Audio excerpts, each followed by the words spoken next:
Prakash Raj cinema actor, ఈ దేశ పౌరుడుగా ఆయనకు హక్కు ఉంది దేని మీదనైనా మాట్లాడడానికి. అదే సందర్భంలో ఆయన మైండ్ సెట్ ఏంటి, ఆయన ఏ భావజాలికుడు అనేది తెలుసు. యాంటీ హిందుత్వ, ప్రో లెఫ్టిస్టు, దానికోసం ఆయన ఏమైనా మాట్లాడతాడు. ఆయన ఎందుకన్నో కానీ ప్రత్యేకించి సినిమా ఇండస్ట్రీలో ఆయన్ని ఆ మధ్యన పోటీకి, మా అసోసియేషన్కి అధ్యక్ష పదవికి పోటీకి తీసుకొచ్చిందే మెగా కుటుంబం. ఆ రోజున ఇంకా వాళ్ళు మాట పడ్డారు.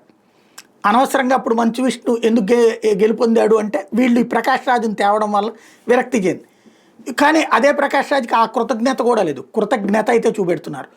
అనవసరమైన ఇష్యూల్లో జోక్యం. పోనీ ఆయన ఆ మధ్యన బీఆర్ఎస్తో కలిసిపోయాడు. అక్కడ చూసుకుని తెలంగాణ రాజకీయం చూసుకోవచ్చు కదా. సరే, ఇక్కడ దాని గురించి మాట్లాడే హక్కు ఉందా లేదంటే ఉంటుంది ఖచ్చితంగా. కానీ ప్రత్యేకించి పవన్నే టార్గెట్ చేస్తూ వెళ్తున్నారు. తాజాగా జాతీయ అవార్డులు, రాజకీయాల మీద తన అభిప్రాయాలు పంచుకుంటూ పవన్ కళ్యాణ్ గురించి మాట్లాడుకొచ్చారు. రాజకీయాలు అడుగుపెట్టిన సమయంలో ప్రజా సమస్యల గురించి పవన్ మాట్లాడారు. అధికారం వచ్చాక మాత్రం వాటి మీద పెద్దగా దృష్టి పెట్టడం లేదనే భావన వ్యక్తం చేసుకొచ్చారు. ఇలా రకరకాలుగా మాట్లాడడానికి ఇదేం సినిమా కాదన్నారు.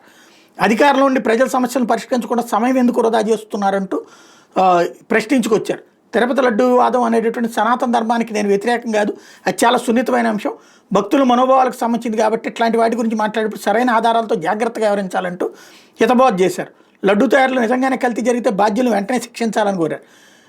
ఇది కంటిన్యూగా పవన్ కళ్యాణ్ని టార్గెట్ చేస్తూ వెళ్ళడం అయితే సాగుతోంది.